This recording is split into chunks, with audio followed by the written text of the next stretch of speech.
All right, why don't we go ahead and call tonight's city council meeting to order? Please stand for the Pledge of Allegiance.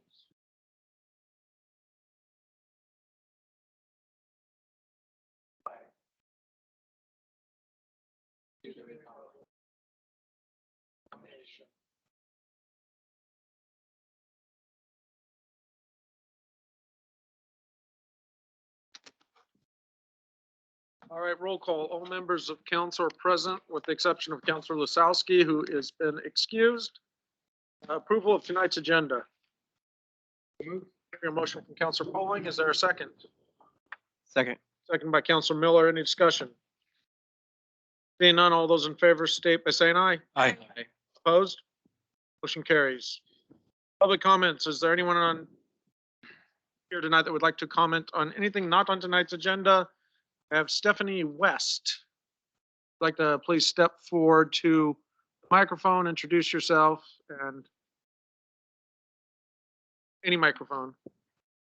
Well, any unoccupied microphone.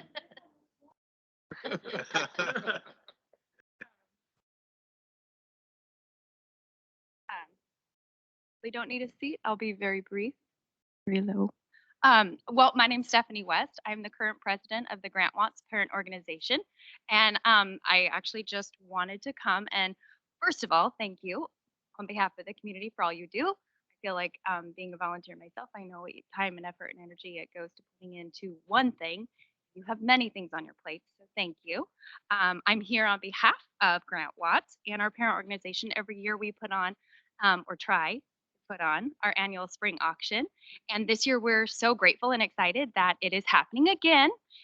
This year it's going to be online just like last year, but we wanted to cordially invite the public, all of you and everyone who's listening and tuning in. Say thank you so much for posting our bulletin in your newsletter. Many thanks to Megan for helping us facilitate that. And it's April 25th through the 30th. We have a little something for you that if you like flowers, if you don't tell me because then I can't. Just a little something to say thank you. And again, if you don't mind posting, it's a little announcement about it so that the community knows it's coming up. All the proceeds go every year to support our next year's fiscal budget, which allows us to make things happen at the schools.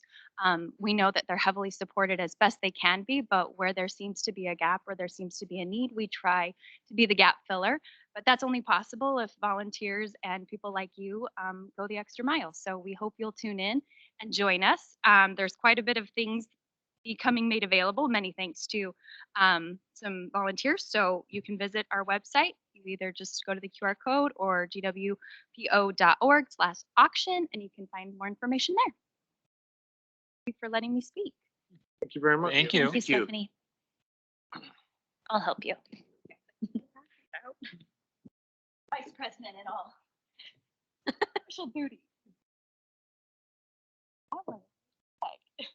Well, for the record, I do love flowers. That's evidence to my mind.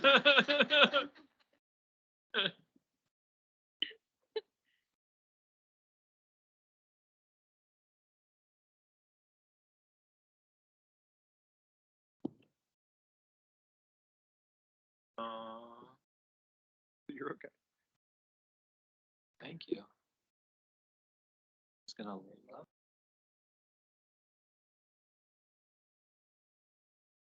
Where you put it.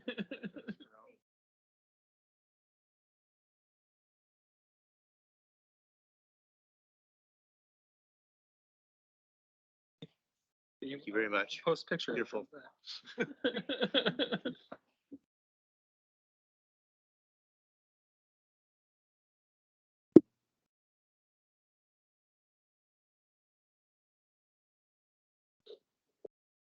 All right, thank you. Is there anyone else who would like to speak on anything not on tonight's agenda? Seeing no one, I will move forward to the consent agenda. It'll grow. I have a motion on the March 21st City Council work session and 21st City Council meeting minutes. So move. Hearing a motion from Councilor McHugh, is there a second? Second. A second by Councilor Pauling. Any discussion? Seeing none, all those in favor state by saying aye. Aye. Opposed? Motion carries. Old business, ordinance number 899, an ordinance amending Scappoose Municipal Code Title 12, Chapter 12.24, street renaming. City Planner Lori Oliver Joseph. Yes, thank you. Hopefully you can hear me all right. Mayor and council, this ordinance is on second reading. It has received a motion and a second for approval. I'm happy to answer any other questions you might have about it. Okay, thank you. Ordinance number 899, an ordinance amending Scappoose Municipal Code Title 12, Chapter 12.24, street renaming is now on second reading. There is a motion on the floor that has been seconded. Is there any further discussion or questions for Lori? Seeing none. All those in favor state by saying aye. Aye. Opposed? Motion carries. That was a quick night, Lori. Thank you. Thanks, Lori. Thank you. All right, next item.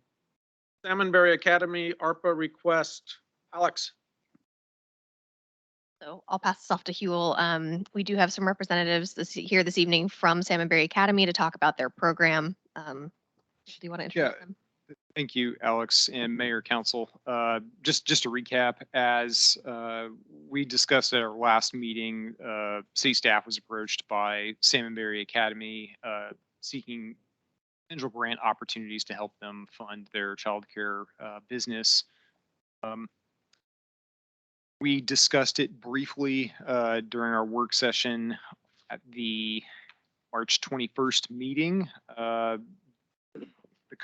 the conclusion of which council was interested in inviting the Salmonberry Academy's representatives to discuss with you all what their needs look like and a little bit more on the context side of things. So we'll go ahead and invite Kim and Katie up here and let them speak for their organization. Hi, Welcome. for having us. Mhm. I'm not sure if you had time to look at the notes and if you have, okay, so if you have any questions for us? First of all, thank you for the comprehensive documents with detailed of the budget and things that you're seeking, as well as that amazing packet with all those lovely pictures and the things that you do every day. Very special place.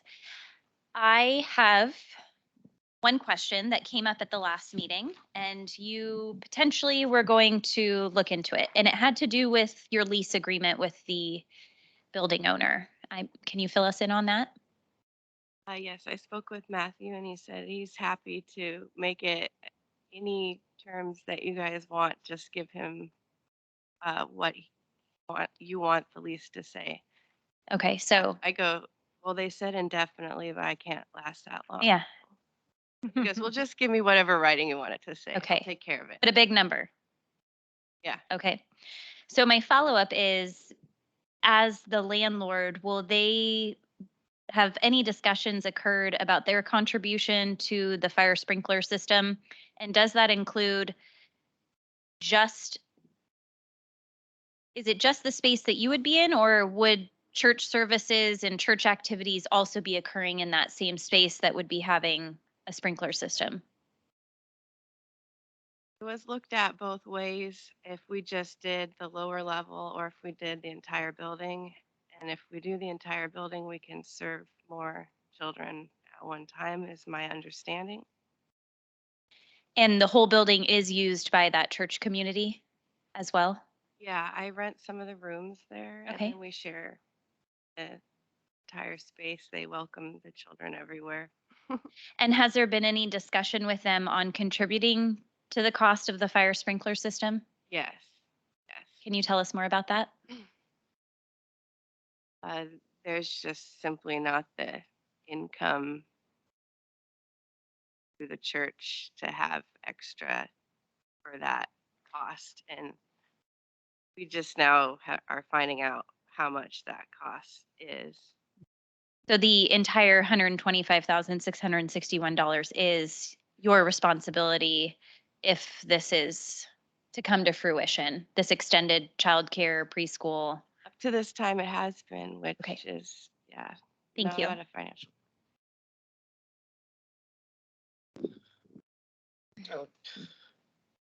I wasn't here for last meeting, so I apologize if some of my questions were already answered. Have you looked at other locations that could potentially accommodate your needs that have these accommodations already in them? That's just why I believe there is no other childcare services in our city. I've been looking for years. Okay, so I just want to clarify. You have looked. Yeah, recently I just discovered behind Fred Meyer's OHSU, that area has a new rental opening. But then there's an issue with the outdoor space. There's a lot of underlying rules within the childcare division.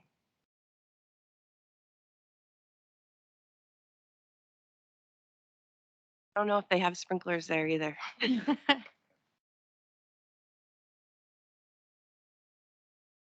It's my understanding that it has to do with the amount of square footage, or is it in order to operate a childcare facility specifically, whether it's 800 square feet or, Huel, do you? Yeah, I can speak briefly to that, and I'm not going to get into too much detail because I have a high level understanding of this. But in terms of state building code for the type of use, in this instance, childcare, there are thresholds that once you're over a certain number of children and hours that they're served per day, there need to be certain building improvements above and beyond what might be required for a other type of use. Fire suppression system is one of those points that gets triggered for a child care facility. And in this instance, I'll note that the space that Salmon Berry Academy is currently in wasn't purpose built for this Sure. purpose. Unlike if you had an industry come in and want to put in a development application for a child care facility, they would build it to that required code at the time. But hopefully that It does. Thank you. So the state, the way they set things up, and like Huel, I think we both have kind of a 1,000-foot view of it. But they really had in mind the people that would offer after home care in their homes. So like to a small amount of children, and then the other category would be a larger type of, I don't want to call it like a corporate facility, but more of that sort of thing. And the rules really aren't well set up for this type of kind of organic organization that's kind of grown over time, particularly because they offer services for children under the age of 5, which puts you into a whole other level of state regulations and requirements.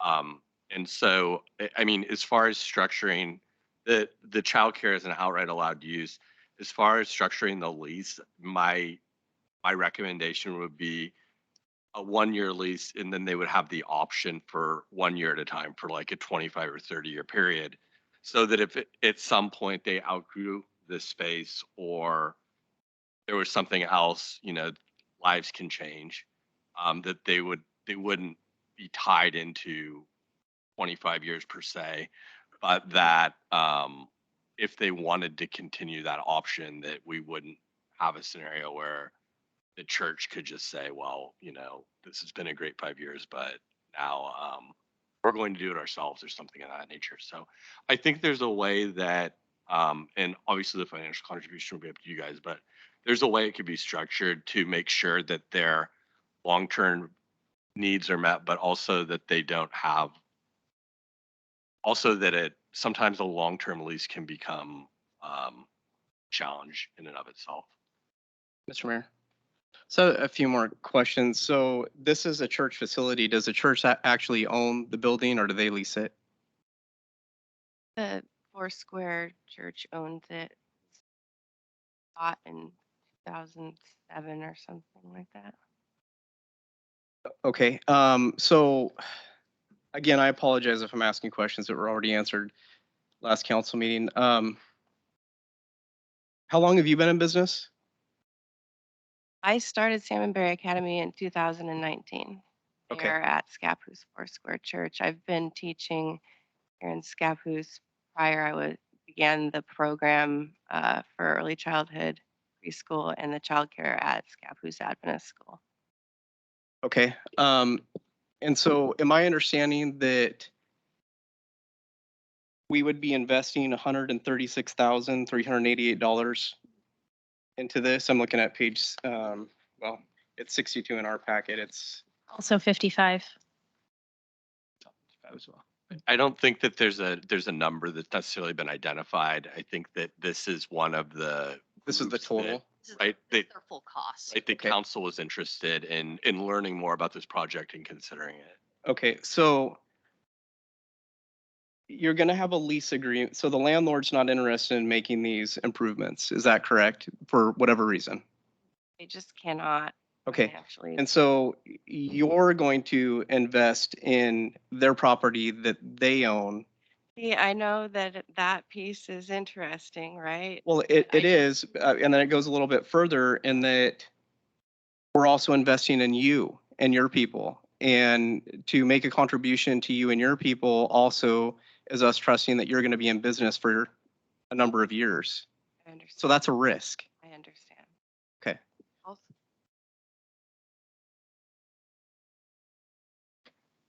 the facility was also listed as a hazard mitigation plan for the city of Scappoose. You guys have invested in that, the community space. Yeah, and I want to say I appreciate your effort, and it's a very, noble cause, of course. I just, I'm just looking at all angles of I this. understand. Thank you. Currently, you just have 10 students. You're capped at 10 At one time, at one time. yeah. Okay. And then Maybe if you do different rounds I or, can do a couple. Sure. Yeah. and you're looking to continue with the preschool program and a pre-K program, add a kindergarten program. Love to just continue expanding it. I'm full and the community is asking for more. Of course. I'm just trying to help. And then you're also looking the last thing to add a before and an after school kind of Yeah. drop off sort of program We as have well. a huge gap right now. We only have one childcare center. Our work session was about childcare. So Great. yeah, we are. Sorry, I'll just add in as a parent too, just having searched a ton for childcare out here and in the last 8 years and having struggled with that and just having, I watch the parents piecemeal together, like someone drops off, but then our program ends at noon. And so it's a scramble to get, another babysitter to pick up for people who work full time and shuffle them somewhere else. And so I think we're just trying, our vision is to streamline that process, parents, the community. Not really about for us, it is for the community. I appreciate you seeing the need. Thank you guys for, obviously coming to us with, I personally have, I think that there's a huge need and we've, obviously identified that there's a huge need for daycare. My biggest concern. As well as early learning. As well as early learning. My biggest concerns really come down, I think what Tyler identified is the fact that the building's not owned by you guys. It's owned by a separate party. To me, that's one of my biggest concerns. And even with a lease, I still would have some concerns about, future running of the business and making sure that that's a, we're stewards of kind of, our community and the money that we spend. And so, I think we just have to be cautious a little bit in what direction we go. Again, I really appreciate what you guys are doing because I think you're doing a great job in meeting a tremendous need, and it's much bigger than what you're able to provide right now. I had the same concerns. I know at one point when the county had a Oh yeah, the cocoa bus bus. stop at Warren Baptist Church, they would not make any improvements on the facility because they could not invest in a private facility, and they said that was their attorney wouldn't allow them to do that. So I guess my question is to Peter, is there anything that would prevent us from doing that? Or they just pull my leg? No, this issue I've dealt with before. There was and this is a little bit different. So oftentimes churches will offer after programming as well, and they can receive funds as long as they're not proselytized to the students. So for instance, if you look at the city of West Lynn, there was an after school program that was run by a church. And then I think that there were probably some training opportunities that didn't occur. And so the Freedom from Religion Foundation came in, and so that was dealt with. And so this is an organization that, as I understand it, you're not a religious organization. You're simply leasing the space because it meets the spatial needs. I don't think that would be a problem. And again, this is a facility that the city's invested in previously, because this is also a gathering point in the event of a natural disaster. So we wouldn't be setting any new precedent.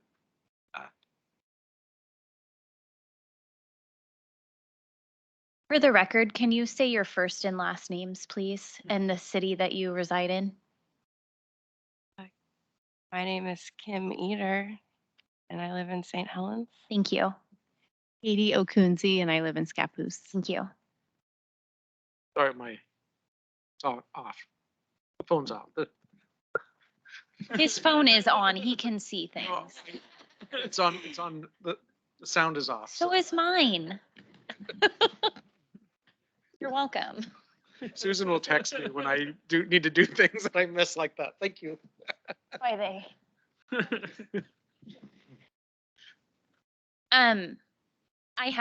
Sorry, do you have something to say? Go for it.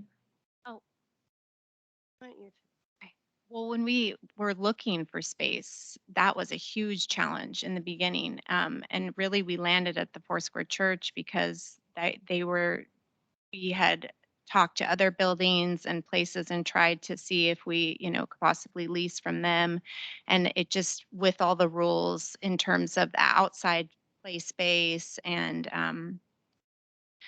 square footage and all of that, there just was nothing. I mean, we couldn't find anything, as far as I remember.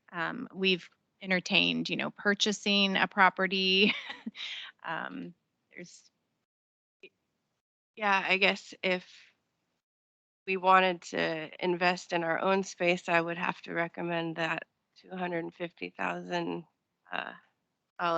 land that's right next to the Scappoose Creek, next to Veterans Park. That would be the next spot I would look. But I feel like this place is bigger than it's a community base already. It's a community gathering point, and yeah, the rest of the community couldn't accommodate the need. So we'd be having to start from scratch, and that makes it deadline of how we can. I get a little emotional because this is helping families, and we need to help them now. Mhm. We're in crisis, so that's why I want to help at Scappoose Foursquare Church. And it's not to anyone's, it's not to your fault that there wasn't another option for you to be housed. You looked everywhere. This is where you've settled, and it just so happens that you're rising to the call and you're seeking to fill the need. And unfortunately, the space that you landed upon doesn't meet that need. And it's not like you knew that the pandemic was going to happen or that people were going to flood your doors. I mean, I've heard a thing or two about you, and I hear you're pretty amazing. So I can imagine, hopefully you thought your doors would flood with people. But that, you are rising to the call, and I appreciate that.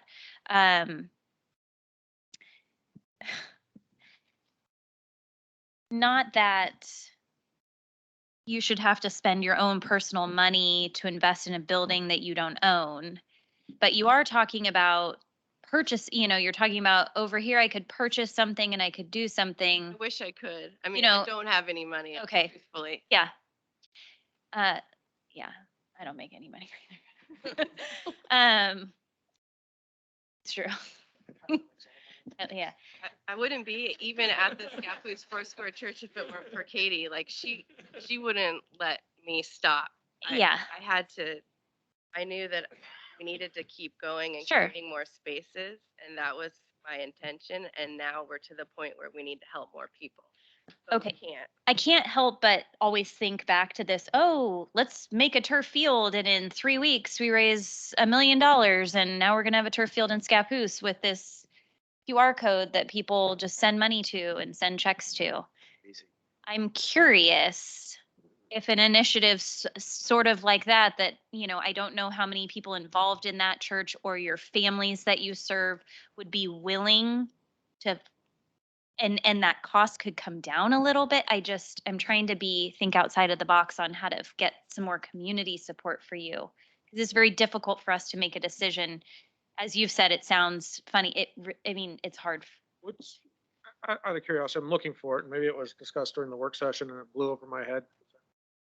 What was the square footage that you use?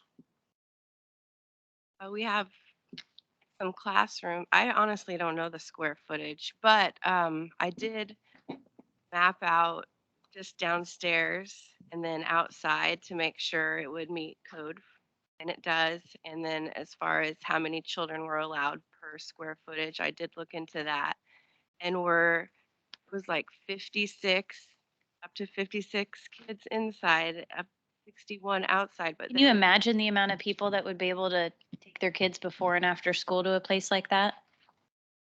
I mean, you're the next Grace. I'm just saying. Mr. Mayor. we need more. I'm not need it. trying to take away from anybody else. Everyone needs help. Yeah. We need to help each other. So for these items that are mentioned here, fire sprinkler system installation, fenced outdoor play area, what is the turnaround time? Has there been any conversation about that, about how long those things would take from the time that you have the funds to the time that they're operational? They're asking me, do I know anything yet? Do I know anything yet? So I think they're ready because they understand the need. Who is they? Well, the different folks that I have, the contractors I have listed, I have bids from them. And so these are the numbers that I'm getting, and those can be looked at and reviewed. And I'm sure there's always negotiation room. Not trying to be scary with the number. I'm trying to be real, I guess. Thank you. Has there been any conversation with the landlord, the church, about funding these capital improvement things and passing the expense through in some sort of your monthly lease? I only say that because perhaps if they have the ability to keep a tenant, whether it's you or somebody else, that might be another way of looking or accomplishing that. That's a great suggestion to kind of partner on that way. Well, because if you're not there, they're not bringing anything. So It gives them incentive to You keep need you to there keep as them. well. If there's a way we could write that up where Well, it's a question you need to ask them. It's a question that you But just need you. to pose them. Do you understand what if I need to clarify, let me know. But it's going to depend on them having the funds to be able to finance that in the first place. That's probably the biggest factor but she's here. saying they don't have any sort of backing on this. yeah, they're just really not interested. That's not their. I don't know, but I haven't necessarily presented what you're saying. And you could walk away and then they don't have anything. Yes.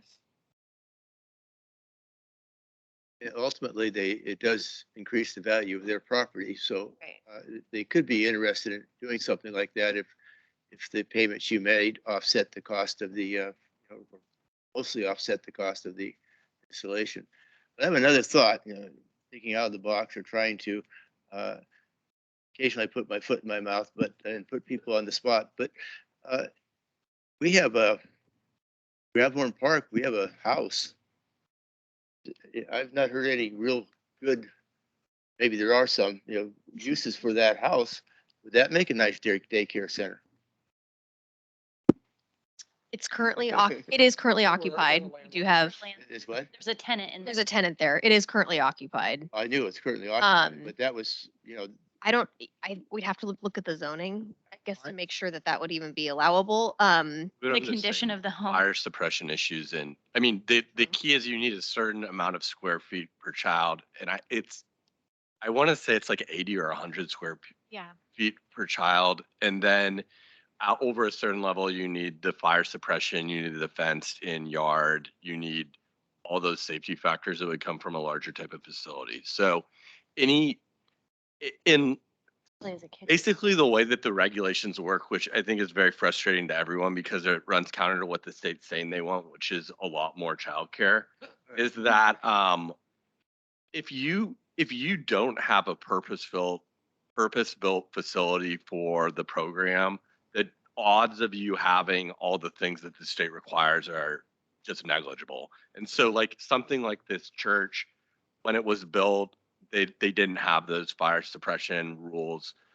The meter that you need for a fire suppression system is the same meter that you need for a swimming pool. And so the cost of that meter is high because, I mean, there's just all sorts of things that make it really difficult for anyone to do what the goal is, which is to efficiently provide pre-K and aftercare and all those things that families kind of need to deal with the pandemic. And I knew Huel and I would joke that we didn't know anything about childcare prior to this pandemic, and we've learned a lot.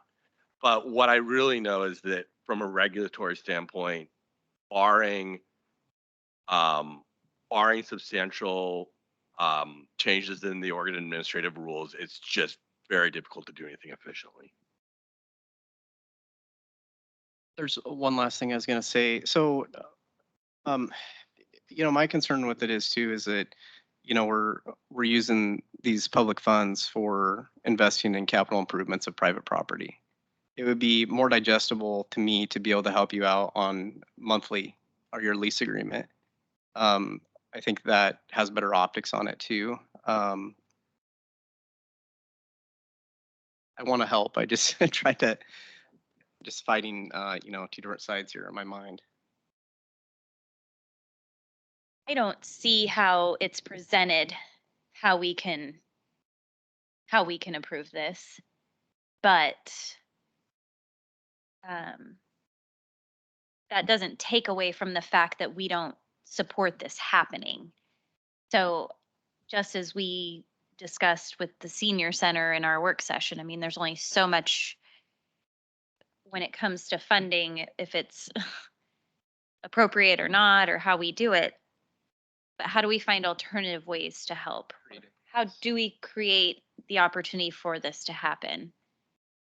And I think there's some unanswered questions for us in regards to the involvement of the landlord and the investment that they have in you. Trying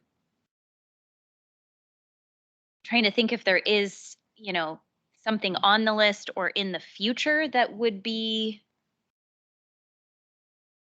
eligible for us to, come up with a solid vote on. But I don't know. Gosh, it's still wonder how much, I always go back to that senior center property. Gap community and senior center. And I thought about that as well, but I'm just wondering because, if they had a tenant that was paying a monthly lease to lease a little portion of the land out, it would help them. I think And we could make the investments into the building there that we need so that part of all the problems with one fell through. Love it. we would have to do all the upgrades to the senior center that would need to go into the church. The footprint of the building is much smaller, and I think the seniors would want to be able to use it during the day and early evening Yeah. hours. It's the other issue.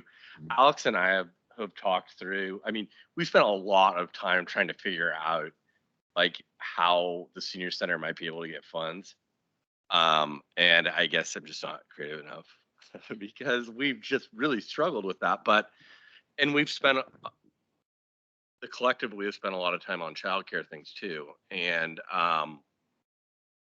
I don't know if it would be possible to crowdsource a match, or if the families that would be interested in doing this would be interested in fronting money to lessen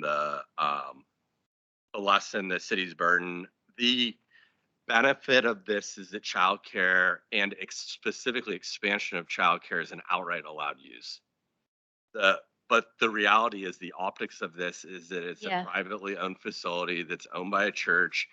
The number is six figures, and just merely from not from a legal vantage point, but from an optics vantage point, since they don't own the facility themselves, it creates, I think, those issues. So, maybe going out in the community, maybe going to the church and seeing what kind of rent, you know, match they would be willing to provide. There are a number of things that could happen, but I mean, that's just kind of the reality of this situation. Do you, the other thing, sorry, Mr. Mayor. The other thing to bring up is if you're an investment of theirs. And so if you are bringing in new families and new people, they might be interested in attending that church, which then floods their pockets or their, whatever collection they might, their involvement in that church. So if you have these sort of conversations of like, you need me to do, I don't know if the congregation or the landlord would. Sure. Are you focused on Scappoose or is St. Helens? No. We're focused on Scappoose. Scappoose? Okay. We're not. We need it here. I get that. Don't Just even. the buildings is an issue. Right here in Scappoose. We're keeping it.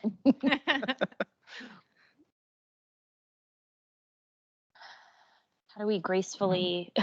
Oh, we are, I mean, what I would like you to take away from this is that we are very focused on childcare and figuring out ways to be able to accommodate that issue. It has to make sense though. All these things that we're talking about, all of the concerns that we brought up, at the end of the day, as bad as we want it, it still has to make sense and we still have to feel good about what we're doing. So I want you to know that we do want to help you. I want to help you. I shouldn't speak for everybody else. I think everyone wants to help you.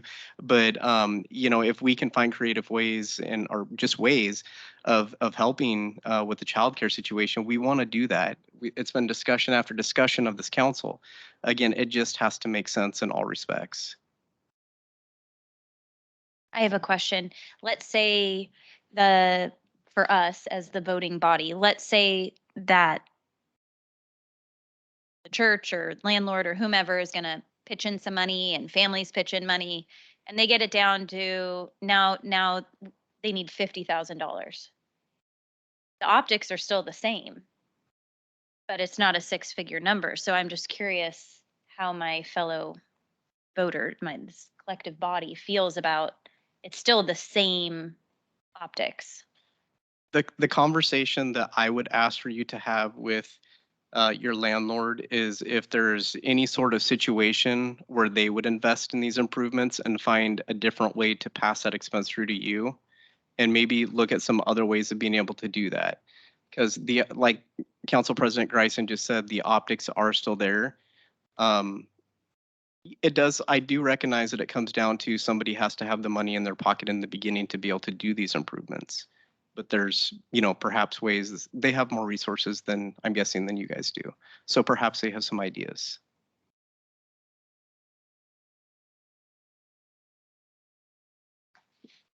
Yeah, and I mean, I think just also having that, I hate this.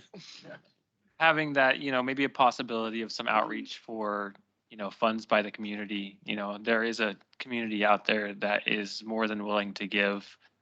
Or if there's anybody out there in the community that is good at having those conversations with the landlord as well, that may be able to help you converse with them, with the direction it needs to go. And I know personally, daycare's super important, and I know that you guys have put your entire hearts into it, and I know that there's a community that would follow. So, Are you able to have that conversation with your landlord and come back and let us know? So there's the pastor and then there's church. And I mean, I'm sure that I could speak with this pastor about getting in touch with the church. Who, if I may ask, do you know who takes care of their business operations? Because there has to be somebody that takes care of the business side of the church. We have a secretary at the church who communicates at like a conference level of churches. Maybe an idea is to, once that gets determined, maybe see if they're willing to come and have a similar conversation with us. Is there something that we can work out? Yeah. I mean, a few of them, the pastor, the actual land, landlord. Okay. Because the pastor doesn't really have financial investment into that. So you got to go to the net. Right. Yeah. There has to be somebody that's over their Mhm. business affairs. Well, we look forward to continuing and seeing how this shakes out. Yeah. Thank you. Thank you. I wish you. we could help you more right now. Yeah, right now. Strings tight. Thank you. Thank you. Thank you. Thank you. Thanks. Don't stop. Yeah, keep doing what This you're is when the doing. work starts. Yeah, let this be motivation, Yeah. not disappointment. It's motivation. All right. Next item, Habitat for Humanity. Jeez. Humanity. Hey, I want to stay up with three. Hey. Good Tyler. You're not helping. You speak fine. I have my days. Good evening, I'm back. Welcome back. Yeah. Thank you. And this time with visual aids, I think. And guest stars as well, so hopefully it'll be a little more interesting. Can you guys introduce yourselves? Yes, I'm Jim Horn, attorney for Habitat for Humanity. Jennifer Anderson. I am the executive director for Columbia County Habitat for Humanity, and I am the thumbs up on your minutes from the last work session. Thank you. I'm Boyd Ruby. I've been president of Columbia County Habitat for Humanity since its beginning 22 years ago, and we've built 12 houses, many ramps. And little point of information, we're sitting here talking thousands and thousands. I ran into the cost record the other day of the first house we built for $17,000.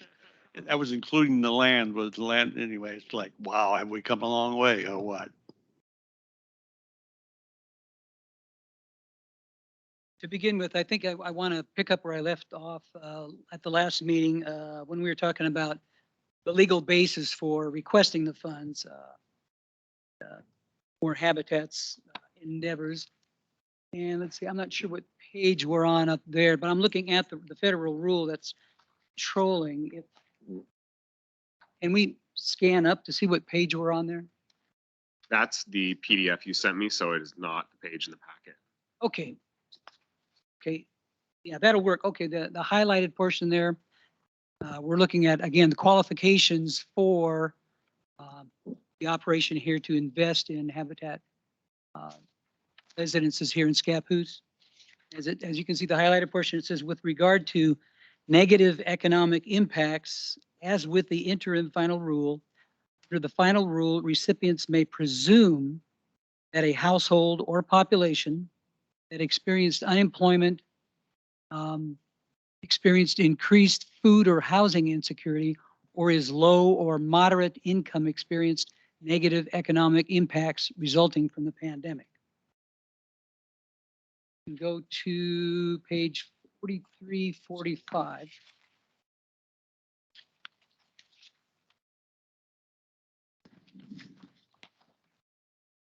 Right.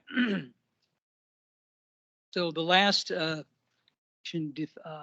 referred to moderate, low to moderate income recipients.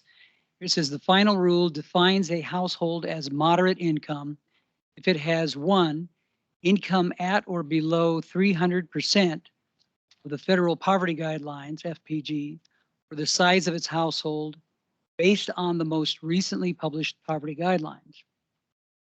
And if we can go to page 43, 46, yeah, there we go. With the federal poverty guidelines, And I think I can let Jennifer address this, how their standards, habitat standards compare with the federal poverty guidelines. So what ARPA refers to is low income as, I think it was a moderate income is 300% of the federal poverty guideline, and force 80%. And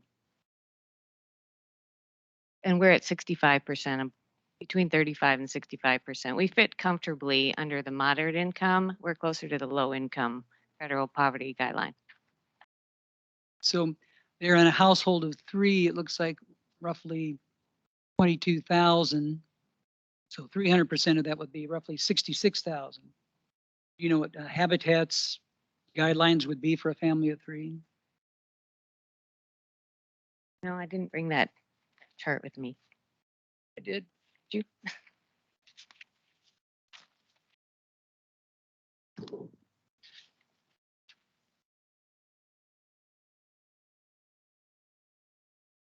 Okay. So,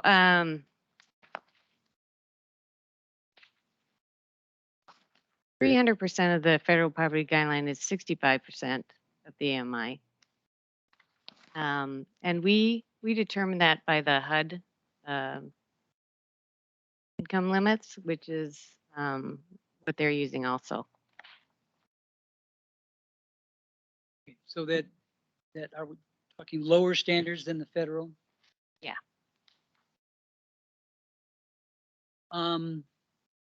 There's also been the issue raised by city attorney. This is on 4348. Good, thank you. About the qualified census tracts, the QCT issue. And that's been something that he and I have been talking about since last November, I believe. That Scappoose does not fit a QCT, a qualified census tract. But if you look at the highlighted portion there, it says QCTs may provide a simple metric with readily available maps for use. However, Treasury recognizes that QCTs do not capture all underserved populations, including for reasons noted by commenters. And below towards the bottom of the page. Thank you. The final rule.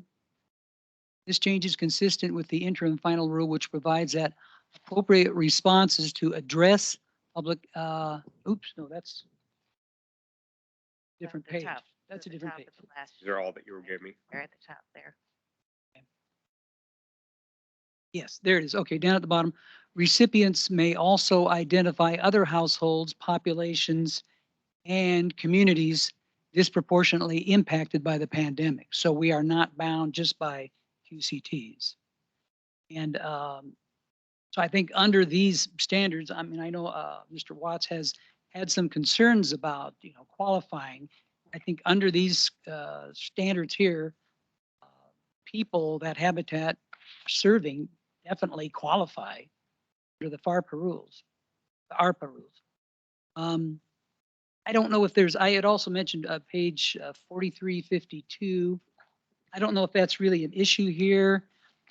It just says appropriate responses to address the public health impacts of COVID-19 may be provided to any type of entity. So I didn't know if there was the fact they're a nonprofit, if that was going to be an issue or not, but I thought I would just mention that anyway. City attorney at the last meeting mentioned something about risk, that he was a little concerned about the risk of allocating funds to this cause. And I guess I'm not really, maybe I'm just ignorant. I don't really know what the risk involved is here. So the way that these rules are set up is that there's certain rules for communities that have QCTs, and they're allowed to do almost anything. So like when you hear about the city of Baltimore building either public housing or public parks, it's because a city like Baltimore has what are called qualified census tracts, which means that over 50% of the families in that house are at or below the federal poverty level. So for for a family of three, that would be, $21,000. If you look at Scappoose and our household income, it is around $80,000 per household. So if we're going to the proponents for affordable housing, and I think everybody knows that that's a tremendous need, affordable housing, lobby Congress and ask Congress and the Treasury Department to please expand the definitions so that affordable housing could be built. And that did not happen. So what they did do is they added that language it's pointed to, which is like QCT isn't the only metric you can use. And they gave that language. It's possible that by aggregating different tracks, that one area which is a QCT, it's very similar to a QCT, maybe they should be able to get some, even if there's a tract in there that bumps the amount up.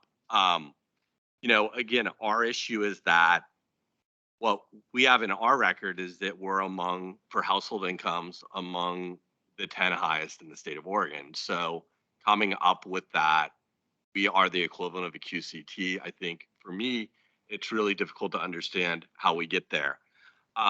When this application originally came in, Habitat didn't own the property, and we didn't have the details on what was going to be built.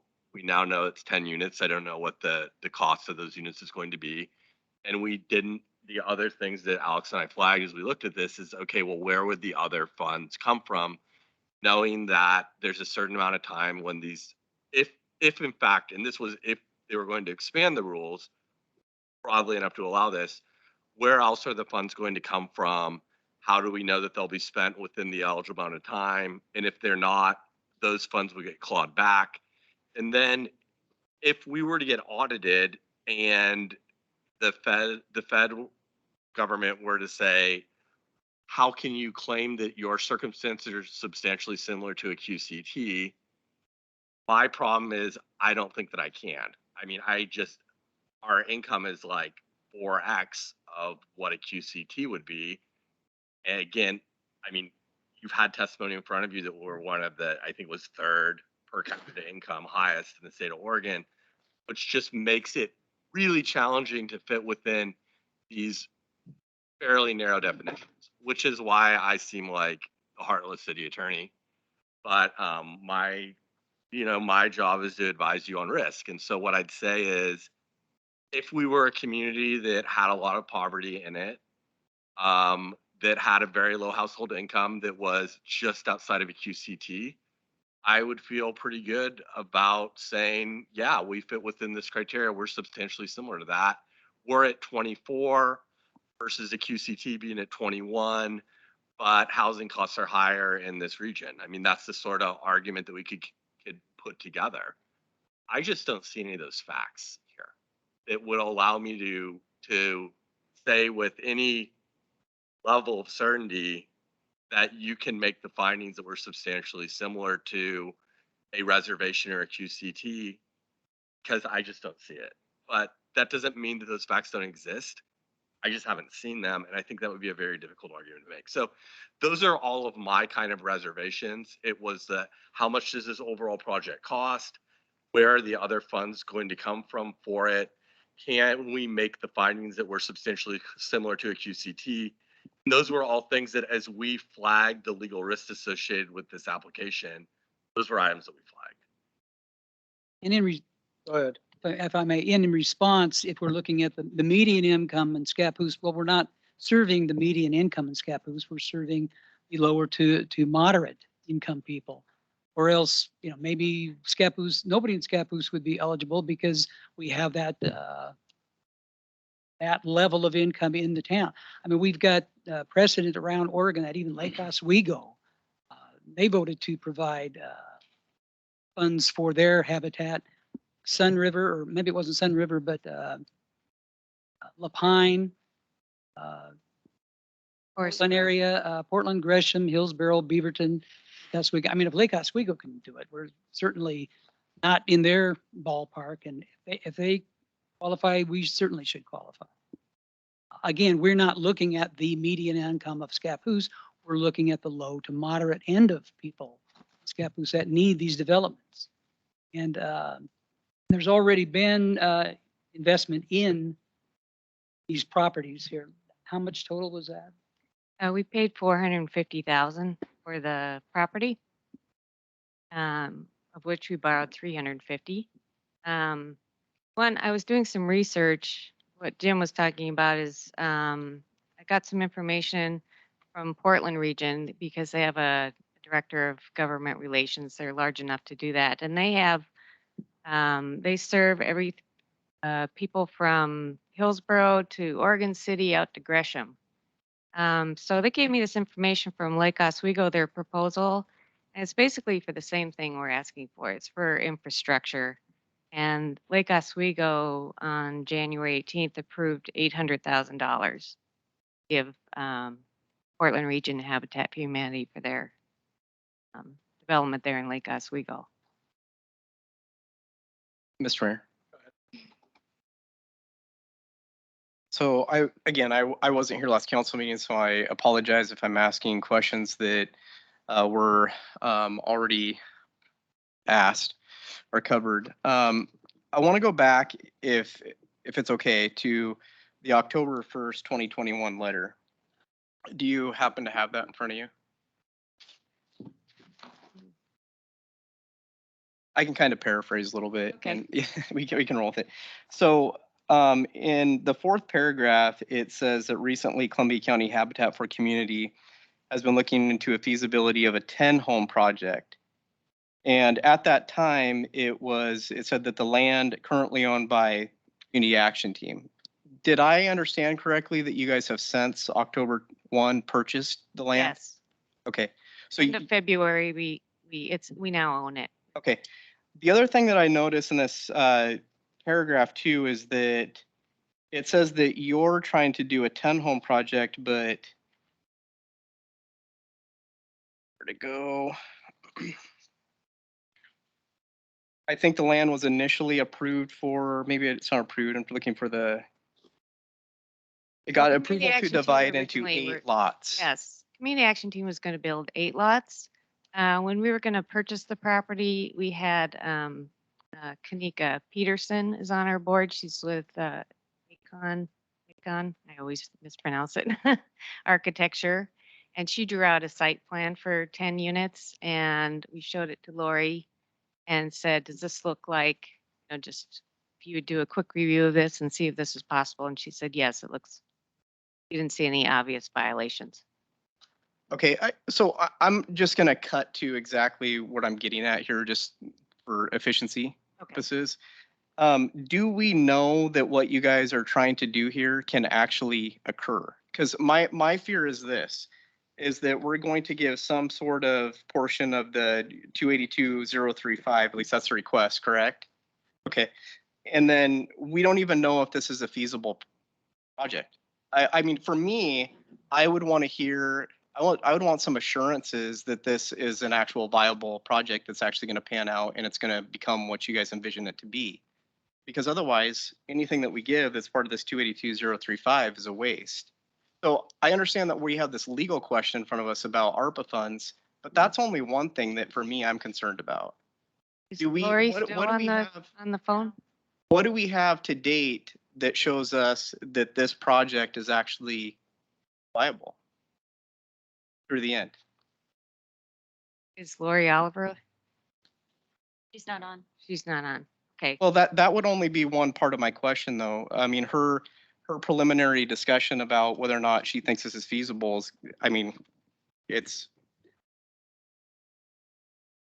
I think that Lori's answer would be more the land use question, is whether or not 10 units would fit, which let's assume that it does. Yeah. So I think the second question, I think what Tyler's asking is, I think the resources have to be spent in a certain amount of time, and how quickly do you plan on building these homes? There's that question, just to be clear, so you know what you're answering, is there's that question, but then, we want to spend this money wisely. We want to see these projects actually come to fruition too. So, I would want to see something that convinces me that this project, that you guys are going to be able to make up the additional funds that are going to be needed to continue this project through the end. Though that's the information that I'm looking for. The legal question about the ARPA funds is just one question. Component. I'd like chance, Yeah. I'd like chance to answer that. Habitat for Humanity is an international organization. And when we begin a house, we don't sit there with the funds in our account. We do, for one thing, we have the Restore, which provides a good source of income for us. And a lot of people make donations to us. So in answer to your question, well, there'll never be a time when Habitat for Humanity has, we're going to build this house for $500,000 and here's the way we're going to pay for it. It ain't going to happen because that ain't the way we're organized. We're organized to go ahead, we start the project and we up the funds, and we've done it on all the homes we've built. And so I hear what you're saying. You want to feel comfortable that it'll be paid for and built. I can't tell you that. Well, I don't know if I agree with Go that. ahead. You hired me in 2016, and I've started to do things differently. We used to hold all of the mortgages, and so we stopped doing that so that we could build our capacity. So at this point, when we sell a home, we sell it for a mortgage that the family can afford, and then we fill in the gap with our forgivable mortgage. But we are receiving back probably a couple $100,000 with each house that we sell, which we roll into the next project. So we have not had problems funding any homes that we're building between the Restore and some donations and some grants and this money. So I don't foresee any problem building these homes. What we're not used to, this is kind of out of the ordinary for us to have to put in water lines and sewer and have street improvements and those kind of things. Those are kind of outside of what we normally deal with. We're usually building on infill lots where we don't have to put in the infrastructure. Thank you. That does help. So if you were to give this project a rating of what you see as far as percentage of it actually happening, what would you say in your mind, knowing what you know? I would say With the funding, 100%. okay, over what time period? If we were to get money for the infrastructure, we would start right away meeting with the city and getting bids on it. So I feel comfortable finishing the infrastructure within the time frame that you have. We'll be building these houses a few at a time. There's, I know that we're not going to be able to come in and build 10 houses at once. Got it. So I understand what you're saying. So do you have enough funding right now? Or are you close to being able to fund the build of X number of houses? We could build, right now we're halfway done with a home in St. Helens. We're going to be starting a house in Vernonia. And so I would expect to be working on the infrastructure while we're building the house in Vernonia. So I feel comfortable that we can start on this. We are going to need significant grants or some money from the city to get going on it though. You're saying with the infrastructure. Yes, with the You have the infrastructure. money for the builds. Yes, once we sell the houses that we're building now, we will. Thank you. Thank you. Well, just want you know, I 100% support what you guys are doing, and I'm sure everybody else in council does as well.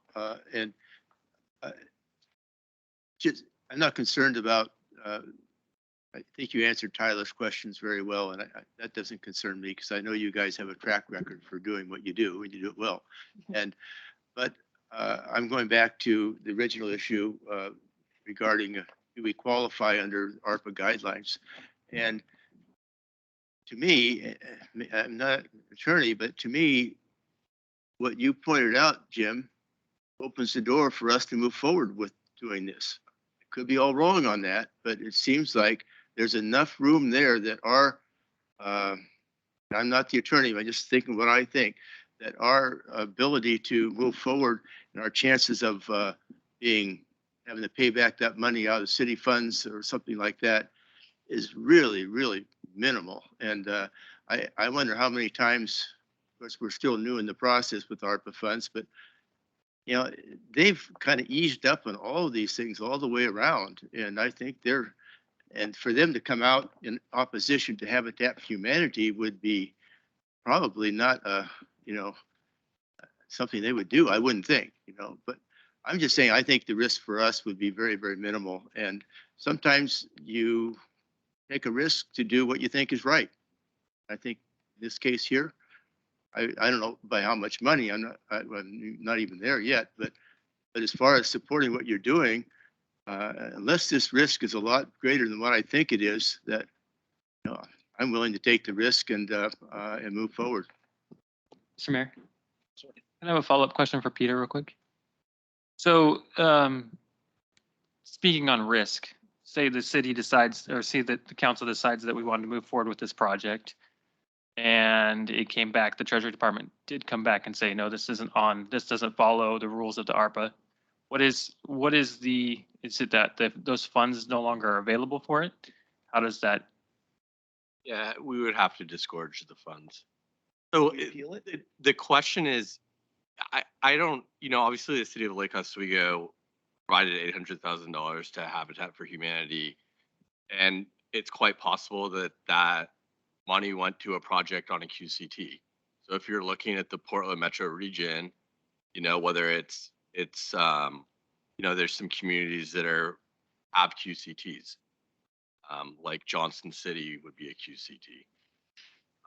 I mean, Fairview might. I mean, they're going to be.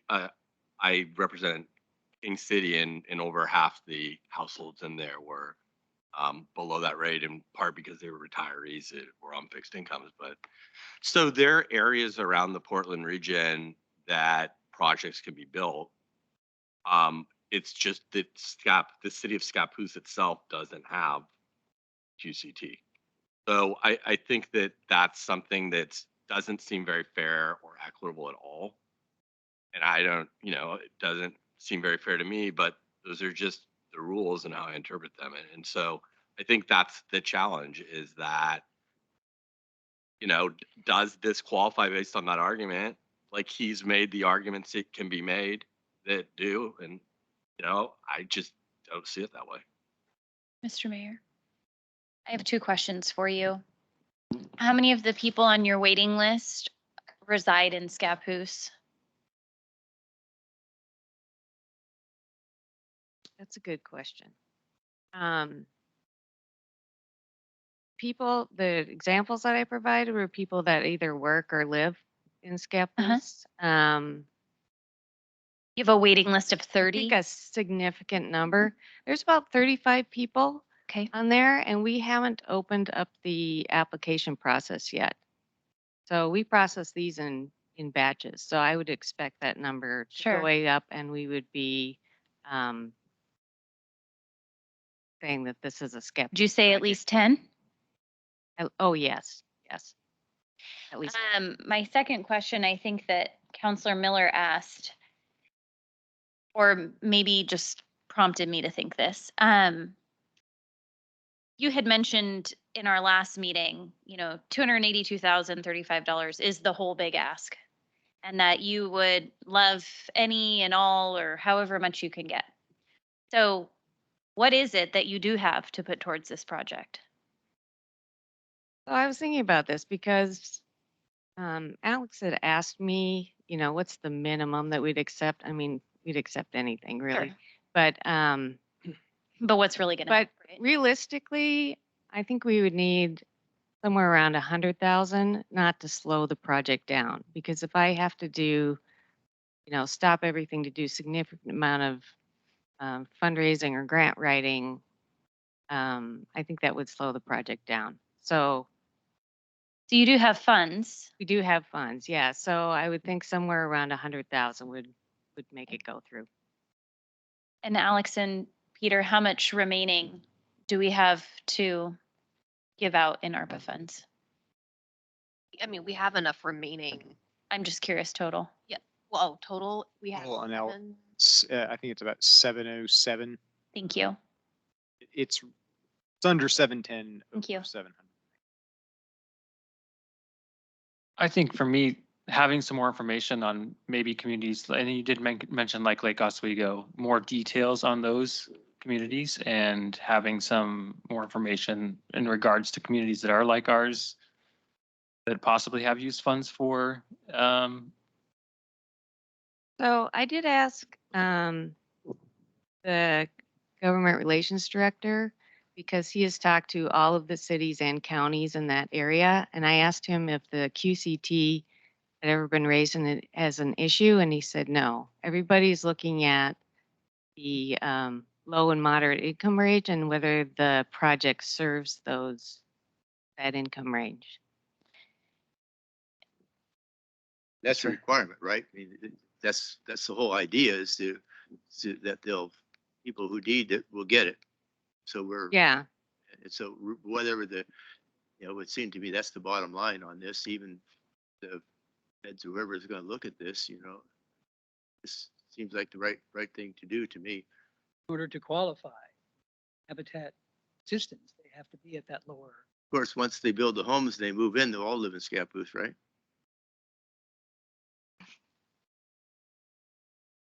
Mr. Mayor. Mr. Horn, you had mentioned, I think, Lake Oswego, Hillsborough, and I can't remember the other cities that you'd mentioned. Is there any way that we can get the records, very specific information about the ARPA funds that were used there that fit your request so that we can see that other cities are doing this for sure? I mean, that would make me feel more comfortable too, so that we're not singled out on this one issue and I'll say there's safety in numbers.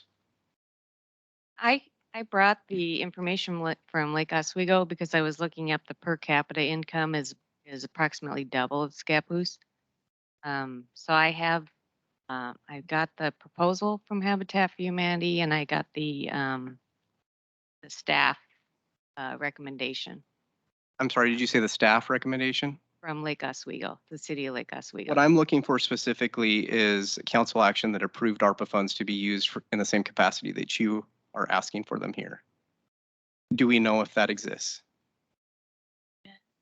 What I did was I found out what meeting it was at and I watched the video, but I don't have a written record. I could ask the city for a written record. Okay, if I understood correctly though, Lake Oswego was cited as using ARPA funds for this endeavor. And there was a couple other cities too. So is there a reason why we can't just call and see if we can get the council action that fits the request that's in front of this council? And then that would give me, a little bit more comfort in moving forward with this. Okay. Like their minutes. Yeah. Mm-hmm. I have some accounts here. I mean, copies of these that I could provide to the council, but I don't know if it really gets into the nitty gritty of the city council, what they considered and all. I think it's something that Peter could reach out as well. You're looking for, oh, yeah. I can call David Powell and ask him. I'm looking for precedents. See, I understand. That's what he's, very like situation. It's in front of us. You're looking for an apples to apples comparison. Yes. Unfortunately, what we found is that sometimes other jurisdictions just don't read the rules necessarily. We've seen people use funds in ways that we're very uncomfortable with, and whether there'll be any ramifications to them, I can't speak to how they arrived at that decision. I can ask them though. I'd just like to say something. It seems to me if we were found to be out of line by the federal people that monitor this sort of thing, we wouldn't just pay the money, we would appeal it. We would give them the reasons why we did what we did. And it would seem like, we'd have a pretty good case for doing that. I don't think it's something they tell us and then we give them the money. There's just a process after they fine us or whatever they're going to do, make us pay back the money. So I think there's just more to it than just, they decide we give the money back to them. I think there's a process that happens. I have a question, Mayor, go ahead. and this is addressed to your attorney, Mr. Watts. Is there anything that we can provide? We've tried to provide like situations to you And apparently I don't see where it's changed your mind on anything. My question to you is, what could we provide you that would change your opinion from what it is? Or is your, I mean, I feel like this is very clear cut that they say QCT, tribal, or they gave one example of like an opportunity zone, and we don't have any of those. And I think this source of frustration has been, that the proponents of affordable housing went to the Treasury Department and asked for flexibility and didn't get it. So from that, I drew what I would term a negative inference. So that if they had intended this to be used for affordable housing outside of the scenarios that they listed, the fact that they did not do what was requested of them allows me to say, okay, that is actually evidence to the contrary of what is being said this evening, which is that, well, it's all based on the means of the people that need the housing. So, if we had a letter from the Treasury Department, that would certainly change my mind. I've spent a lot of time on this. I read through the preliminary rules. I read through the final rules. Huel read through the rules as well. We've had, I don't know how many discussions on this, quite a few. I tried to arrive at the best legal opinion I could, as honestly as I could. I've donated to Habitat for Humanity in the past. I've volunteered, painting, and I'm not that great at swinging a hammer, but I did some days.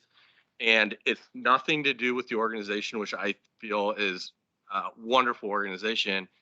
It's everything to do with, I apply facts to criteria to the law and then try and arrive at a place where I can give you legal risk. And that's what I've done in this situation. And I know that nobody's satisfied with this outcome because it's not the outcome that everybody would like. But I think it's the most likely outcome. And for Lake Oswego, my guess is that they paid for housing to be built outside of the city of Lake Oswego. Because, that's something that would make sense to me. That's something they've done in the past. but Mr. Watts, is there something we could provide to you that would change your mind? No, I think that he's made the arguments that I would make if I had been tasked with making the arguments that this is a qualified expenditure. I mean, he's identified everything I would have identified. What little wiggle room is in there is all been flagged and all been presented. Mr. Mayor. Council. So we've heard the city attorney's legal opinion on this matter. And for me, I'm just trying to make sure the playing field's leveled here. And if other cities have made a determination on this and have used ARPA funds, if you guys can provide us those records, there might be more information within those records that will tell us how they came to that determination to be able to do that. That's what I see the route being able to, for me, that's where I see the best chance being here is we can look at what they did and see if there's any sort of creativity or whatever you want to call it, interpretation, whatever, that hasn't yet been thought of and voiced to this council. Because if that many other cities are doing it and using ARPA funds for this, I want to believe that they have competent legal counsel and other competent folks on their staff that are advising them appropriately. So I want to see what they came up with. That's me. Just one quick question. It's comparable cities that have high income like us, or like Molalla, Wilsonville, Happy Valley, Sherwood. And they all received money, and I would imagine some of them had requests from Habitat for Humanity to distribute that money. So I'm wondering if it'd be appropriate for you guys to contact them or Peter to see what they've decided to do with, if they have had anybody approach them from Habitat, or and if they haven't, then we drop it. If they have, what they decide to do with it. I think we can look into see if we can get minutes from various council meetings from some of these cities.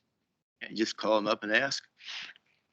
But Mr. McHugh, is that going to, my question is to Mr. Watts, is that going to change his opinion? That's because you guys are relying on his opinion. If he can't change his opinion, it's useless. So you're missing one component. we get the final say. He's just our advisor. Doesn't mean we have to agree with him. So Oh, it's totally true. And he'll nod his head yes at that. So you don't need to try and convince him to convince us. You have, oh, okay, you have okay. to convince us. He's, Thank you. he's Thank one you. part of the puzzle, just as you're one part of the puzzle. Thank you for that. Yes, you're Thank you. welcome. I've given you a vehicle for me to convince me. Yes, Thank you. my vehicle is the same. Okay. That's a good idea. I can read on the internet that they passed it and this, they passed it, but I don't know why they did or what was convincing to them that's not convincing to us or, We'll follow up on it. thank you. Thank I you. think that's the best route at this Thank point. you, guys. And I think we got some more work done in terms of what a realistic ask could be or needs to be. All of my questions beyond the actual legal matter are all answered. Thank you. I would have one other follow-up question real quick, just from you, because I know we touched base a little bit from Tyler's question, but, if you were to make a, long-term vision of what this project would be from building those 10 homes, what kind of timeline would, in your mind, if say you got the funding for it, how long before you would actually have those 10 homes finished? Realistically, I mean, obviously it's a rough number, but just in my head. 5 years. Yeah, I'm thinking 5 years. That's how long our loan is on the property. We'll be paying off as we sell the home. Thank you guys for all your time Your and time. I see what you're up against, your legal opinion. Understand that. It's hard for me to adopt that attitude. I mean, that, like your question was, how are you gonna do this? We don't, we're not used to that. I mean, 22 years, we've done it by the seat of our pants and we built 20, and that's the way it happens. So anyway, but since we got this executive director, it's a lot easier and I used to have to do this hard, but she does all the hard part. Well, thank you for all you Thank do. guys. Thank you. All right, next item, new business. City banners. Oh. For Sucal, He was not available to join this evening, so Huel's going to take care of that item for him. Fuel Sucal, No, Fuel White House. there we go. Thank you, Mayor and Council. So as Alex just mentioned, the Public Works Director had asked me to present this on his behalf. So as you know, we had some red and blue banners up on the light poles along Highway 30. I got note today that the PUD has finished taking those down. So many thanks to the PUD for doing that for us. So we're here to ask council's input on what sort of direction in the theme that you all would like to see in terms of banners for the rest of, at least until the winter ones come back.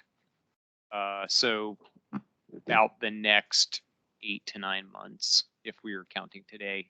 So in there's just, Dave had passed along several examples that were sent over by the same company that we went through for the original banners, this winter banners, so that you've got some that are sort of patriotic theme. You have some that are sort of spring and have some flowers. There's quite a bit of options. And so we're looking for, and you'll see those two options in the staff report. Either one, authorize the city manager to spend up to 5,000 on a chosen banner if you all want to do that right this instance. The other option could be to appoint a council liaison to work with staff to select what that theme will be for the rest of the year. That's what we did with I'm sure as you'll recall, we did with the Christmas banners or holiday or winter banners. I think Councilor President Greisen, and you had met with Dave and I, and we ended up kind of selecting a final design amongst three of us. So that's always an option. if that's something you all want to decide as a body here tonight. And again, I think generic, something that's generic enough that it's fine being up there for spring, summer, and most of fall up until the winter season arrives would be our recommendation. Advice. I mean, if I just, for my opinion, I mean, we're kind of heading into this, theme that we're already been heading into with adventure and, our outdoor biking and our kayaking and, something that we could definitely help bring that out even more. That would be my personal opinion. I just don't see anything in any of these examples. And there may be more. I'm not sure. Well, what the full yeah, list I'm sure we is. could keep looking or find something that would be more to your liking. I think there's also probably potential for some customized options too. So, I mean, and I say that because even on the winter banners, we did have ones that included our logo and the font. So are we thinking that, sorry, Mr. Mayor. So are we thinking that we're gonna leave these up? There'll be banners up all the time, so it would either be our winter banners or these ones. How did the ones that we ordered fare on the duration that we had them up? I haven't seen them myself since the PUD had pulled them down. This morning is when they did that. That was Friday. I was gonna say they've been And they down a few just- days. It's Monday. It's been a long day. I apologize. I don't recall any reports of them, tearing or going down. I'm not aware of any of those Right. issues. If, I was gonna say, if I remember from the previous banners, they last several years. When we did the banners for the 100-year and they came down, I did get the opportunity to look at some of them, and they had been up there for a number of years and they were still in good shape. The ones that went up, that were up. Like those county ones. Yeah, they were the Scappoose ones. So some of those came down and we did get them back and they were in very good shape. They do design them and build them with UV resistant fabric and coloring and coatings for this purpose, so they do not get brittle and break. Are these one size only, or can we? I feel like the winter ones are kind of small. Can we get larger ones, or is it just one size option? I think it's going to be determined based on where those brackets are on the poles, and so that's And the what we're PUD can beholden adjust to, them. and Okay. unless we can modify those poles, and beyond me. I think, sorry, Mr. Mayor. Go ahead. I think Dave had mentioned, and there just wasn't time, get them up, get them down kind of a thing, but that sometimes on the poles, the brackets were down here, some were up here, and I know that the end goal is to get them all in a uniform location. So it does seem to me like the brackets can move, that they work independently. I personally would like to explore a more custom option, something that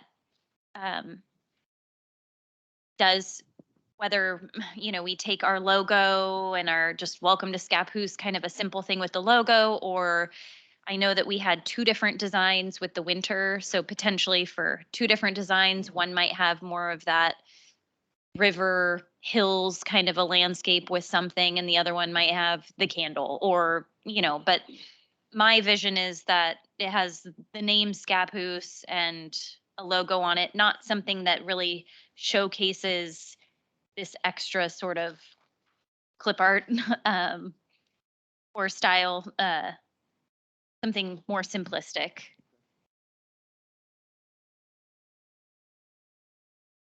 I agree with Megan. I think we should do something more custom, and we might have some ideas for that after we get to our next agenda item with the Looking at them right the now. logos, but That's how- it might be something we hang our hat on as far as what image we want to project. So I like a more custom idea. I was gonna say, I- I kind of I- agree, something more custom. It does highlight what Summer of Scappoose should be about. I agree. And we had I was looking at these, I'm just somewhat like, customized the winter ones, and I think those looked better than. Winter was easier because. Yeah, it was. It's winter. But is that something, but again, is that something where you'd be looking to simply appoint a member of council to sign off on that, or how would you want to proceed with that?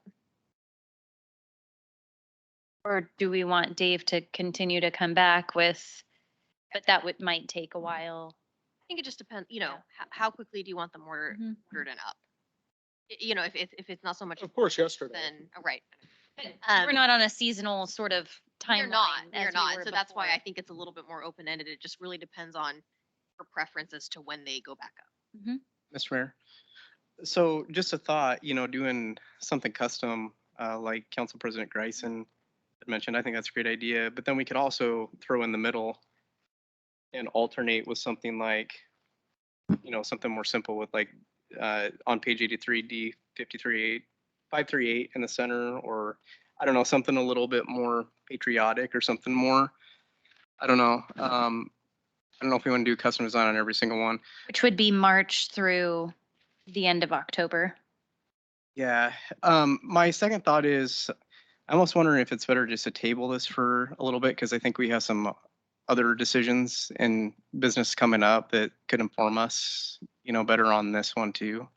Do you mean like with the 50-year stuff or Yeah. what are you talking about? Yeah, and the candle issue. Oh, the color of the candle. Yeah, I just feel like there's some contextual information that might some either directly or indirectly inform us on what we want to do here. So why don't we do this? Yeah. Why don't we move this to the next meeting? Will we have candle information by then? The first meeting in May, so I believe it's May Move it 2nd. to then. First meeting in May, like I said. Uh-huh. The one caution I will share on this one is that the PUD they did put the new ones up, and I think they did the same for the 100-year event. So they did that as well as take the ones down a few days ago just as a courtesy. However, if we start asking them on the regular, we may need to come to some sort of arrangement with the PUD. It would be a twice a year put up takedown. Right. At the same time or something, yeah. Do we have a bucket truck? No, we do That's not. why we have to have them. No. So, yeah, if the information is, I don't know, I guess the first meeting in May. That's when we'd have all the info on the candle, so. Okay. All right. Okay. Oh, look at this. Announcements. Our next city council meeting will be April 18th, Thanks, Fuel. tax day. Mr. Mayor. Wanna- Oh, I was just skipping right past that, huh? Like, this is what I think of this agenda item. Skipping it. Agenda item, I didn't approve that agenda item. All right, next item, Venture Festival logo. We had briefly, the Q and I had mentioned it, so it was. Like, it's fine. Like, Yeah, it's fine. you're decided. Okay. Mayor and council, I'm here tonight to give you an opportunity to say yes the last few hours and convince you why I need that yes. It's been a few months, and Treadway Events has worked very hard at Adventure Fest. We have the run of show almost done, site plans done, sponsorship packets pulled together, and we are simply awaiting a logo to move forward. The final logo that was designed is number 5. It is significantly different than the other logos. I spoke with Treadway and the graphic designer after they presented this, and they said that what they heard from you was that you really didn't like mountains. And so, We don't have any mountains. we do not have mountains. And so they wanted to really focus on what you had asked them to, which was the adventure nature of Scappoose and the surrounding areas. And so instead of trying to create a scenery and a lake and things like that, they really wanted to focus on the adventure portion of it. Given that logo is very different than the other 4. And so I've decided that I thought that it was time to present all 5 of the logos back to you. Consideration, one point of information is that this is the last review that we have under the current package. So we did go through 3 rounds of review, and they have developed 5 different logos. And that is where things stand. So if you have any questions, I'm happy to field them. Just a message for fellow counselors, because I looked at it and, oh gosh, what are we going to do now? But it's a logo. It's something that can evolve, in the grand scheme of a lot of things. What gets the message across? what's kind of the best of what we have and just move on from there. That's my message. I actually felt the same way, the same thoughts, so. 3 meetings. I'll have real quick. I mean, I'm all for number 5 just because of its simplicity. It gets to the point and it's very scalable. So those are the things we really looked for. And I would say let's move forward with that if everybody's comfortable moving forward with that. I like 5. Sometimes simplest is the easiest. It doesn't, and the argument on mountains is that when you do a logo with a mountain, you're directing people away from the city. So this is directing us back to what the festival is about. No offense to Treadway, but everyone does it. And St. Helens even put a little volcano in their town. It didn't last long, but I mean, the Port of St. Helens renamed themselves to the Port of Columbia County because of, Yes, because it was confusing. it was confusing. So it's, when branding, I think simple sometimes is the best. And I'll support number 5. Slap it on banners and put it along town too. You need a motion? So I don't like that Yeah, they're no problem. boxed, but I'm willing to go. Stop. Don't put people in boxes. Don't put people in boxes. But as Megan said, it's a logo, so I'm willing to suck it up and move on. With that, Mr. Mayor, Grayson. I move that council approve logo number 5 as the official logo for the Scappoose Adventure Festival. I'll second. Hearing a motion from Council President Grayson and a second by Councilor Polling to approve logo number 5. Is there any further discussion? Seeing none, all those in favor state by saying aye. Aye. Opposed? Motion carries. Logo by committee. Thank you, council. I did that for you. I want you to know. All right. Announcements. Next council meeting is on April 18th, work session 6 o'clock, city council meeting at 7 p.m. Boards and committees appreciation dinner is this Thursday, the 7th. At what time? It's not on 6 o'clock to 8 o'clock. 6 o'clock to 8 o'clock. Going to Montana. Well, then you won't be there. No free food for you. To buy a mountain. Okay. Next planning commission meeting is the 14th at 7 o'clock. 50-year stakeholders advisory committee meeting is on the 12th at 6 p.m. Next economic development committee noon on the 21st with the Parks and Rec committee meeting that night at 6 p.m. Planning commission meeting on the 28th at 7 p.m. and the annual town meeting is at Scappoose High School on the 30th. Alex, do you have anything? Yes, I just wanted to let you all know that we received a $5,000 grant from the PUD for their economic development program. So we're going to use that towards the Adventure Festival. So that was nice of them.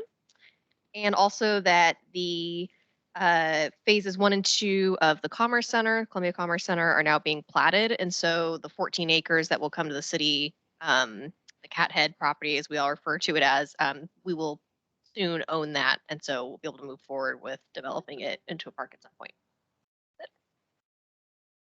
Isaac, you have anything? Counselor Miller, Oh, gosh. Counselor Polling. I got my stuff. Yeah. I'm transferring my time to council president. Thank you. Oh, There you go. you're putting the balance of your time to. Right.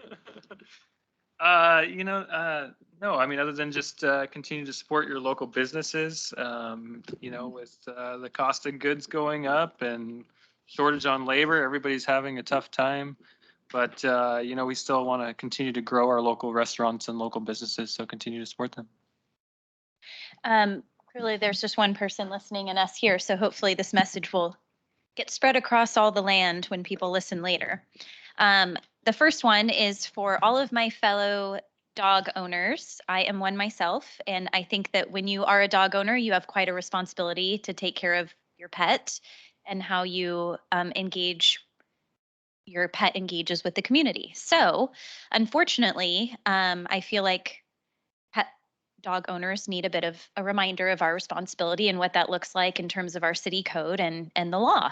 And I just encourage that dog owners leash their animal when they are not on their private property.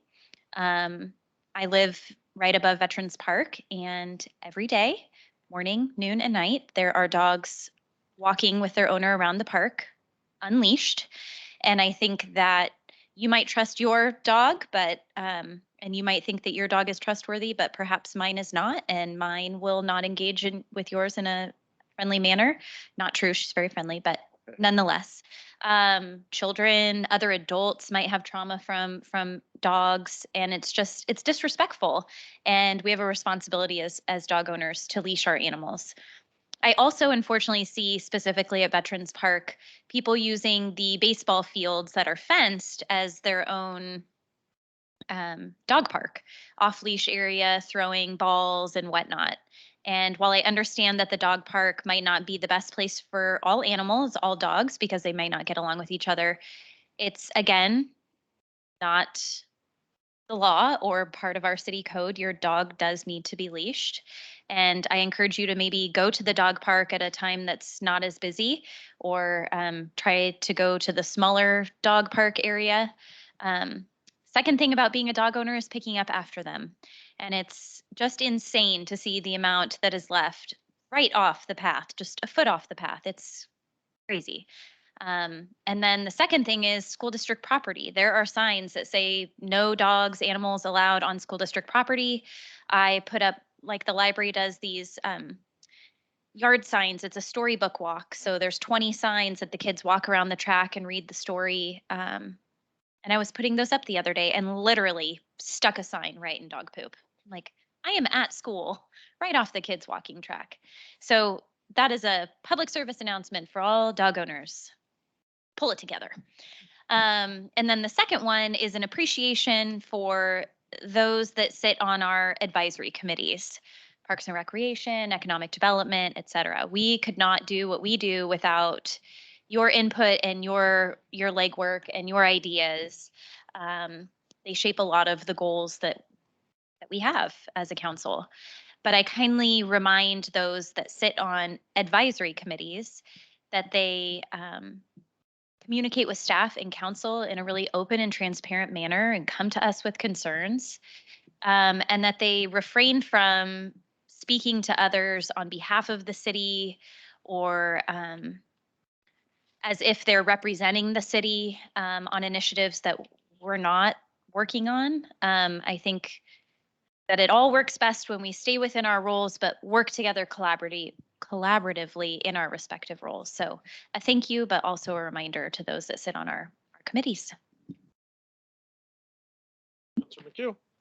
I just have one thing. On last Friday, or no, last Saturday, I was over at the Veterans Park, and it's opening day for Little League. And that park was packed. It was, there's hardly a place to park. And it was actually a beautiful scene. I mean, it was kind of, consummate Americana, it was really, and lots of people there, lots of kids, everybody having a good time. But what I did notice is more than I'd been there lots of times last year too, but this year even more so. It's opening day, probably more people, but there, the upper parking area was full. And, I've been telling you we should put a pickleball court up there. I don't think it's going to fit. So, we have some people smarter than me that came up with an idea, which you're probably everybody's familiar with but me. But I talked to Alex today and she says, well, we've talked about putting it at Miller Park. What a great idea. I thought was, why didn't I think of that? Anyway, I'm just saying. Open to discussion. That Veterans Park gets a lot of use and it's all very positive. And Tyler's brought up a good point about safety between the cars. Yeah. It only takes one car to speed through there to cause a problem. I most of the time, just never seen anybody speed through there, but it could happen when there are cars parked there. So you've got to always be prepared for the worst case scenario. But it's a full park right now. It is special to see, though. Yeah, it was. I was Warming. also going to suggest maybe taking a second look at the basketball court is at Comcomly Park. Okay, don't be getting rid of our amenities now. No, I'm adding amenities. Anyways, I like the Miller. So Miller's Park's got a special Yeah. spot in my There you heart go. because it was, you know, It's a great space there, yeah. we, you know, when I was first on council and we had money, that was the first one built and I love that one. Anyways, thank you. Do you have anything else? I'm done. I was reading this, I'm even wearing my OMIC R&D thing and the additives building. And you go, what's additives? Basically 3D printing with metal. That's what they're going to be doing right here. I remember seeing some of the processes that they had in England, and it's phenomenal. And just seeing and knowing that not only are they getting ready to build that building, they're already planning the third building, the research and development. So that enterprise is growing and it's going to impact this community in a very positive way and already has. And PCC's now up and going. So all really exciting stuff. Other than that, I got a text from Joel as it was about to become my place. He hopes I recorded the national championship game he was watching so that he could next meeting get his plaque because he's watching the game. Oh. So we'll see him in 2 weeks and wish everyone well. Have a good night. Meeting adjourned. Thank you.